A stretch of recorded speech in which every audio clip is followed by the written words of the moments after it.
Okay, let's picture the scene. We're on the East African savannah. I mean, this place is just teeming with life. We're talking almost 2 million large herbivores roaming around. But underneath all that beauty, there's this constant, high stakes conflict. It's really a battle for survival that's been going on for, well, millions of years. So, all of that brings us to the big question, right? In this incredible ecosystem, who really has the upper hand? Who's better adapted to survive? Is it the predators, the hunters at the very top of the food chain? Or is it the prey, the herbivores who are literally looking over their shoulder at every moment? Let's dig in and figure this out. The best place to start this whole thing is, well, right at the beginning. The second a new animal is born on the savannah, you can see just how different the game plan is for predators versus prey. It's like two totally different stories from day one. 15 minutes. Just think about that for a second. That's all it takes. For what, you ask?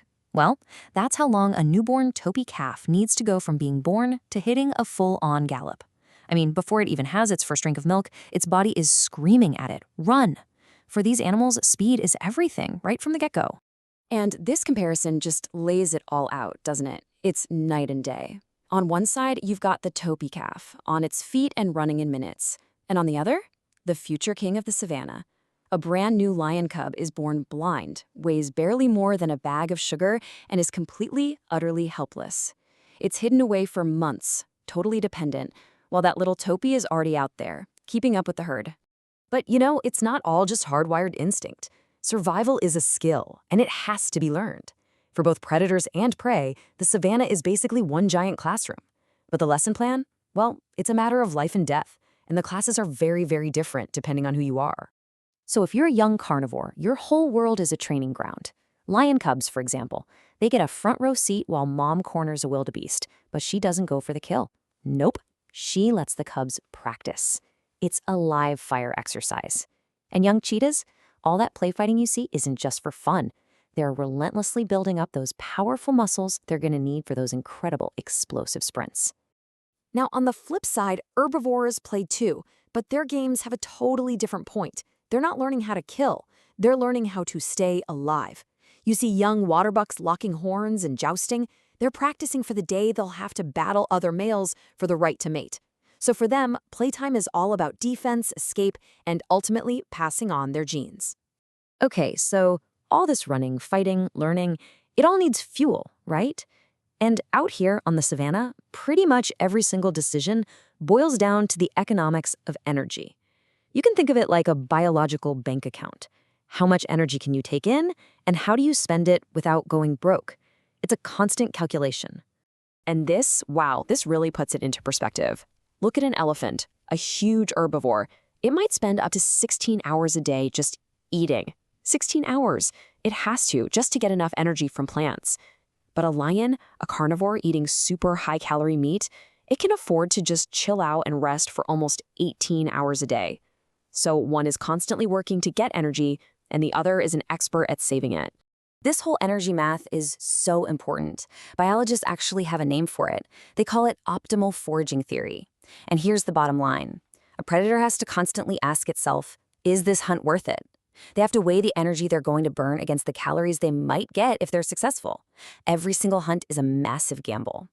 And here's a perfect real-world example. A cheetah spots a gazelle, right? But the gazelle spots it back. The element of surprise? Gone. And what does the cheetah do? It just gives up. Now why? It's because it knows that chasing a gazelle that's already on high alert is probably going to fail. And it just can't afford to waste all that energy for nothing. It's not about being scared, it's just smart math. So this incredible back and forth, this constant push and pull between predator and prey, it's like a biological arms race that's created this perfectly tuned balance over millions of years. The predators take out the weak, which forces the prey to get faster and smarter. And that in turn means only the absolute best hunters get to eat and pass on their genes. But that ancient perfect balance is now facing something new, a threat it's never seen before. Which leads us to this question, and it really cuts right to the heart of the problem today.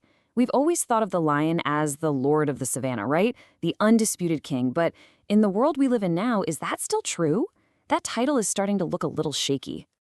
And if you want to know why that title is shaky, well, look at this. This is the shocking reality. In just the last 25 years, the lion population has been cut in half, a 50% drop. Let that sink in for a moment. And the main reason? It's us, human pressure. Their homes, their territories, are shrinking, getting squeezed out by our world. And this is the real takeaway here. This is why it matters so much. That whole amazing system we've been talking about, that delicate dance where predators and prey make each other stronger, it's being completely thrown out of whack. This isn't just about saving one animal. It's about an entire ecosystem being knocked off balance, and it's pushing all of these creatures into a future that's, well, completely uncertain. So where does that leave us? The entire balance of the savanna has always hinged on this confrontation, this constant challenge. Survival has always been about who can adapt the best. But now, as the world for these amazing animals gets smaller and smaller, the game has changed.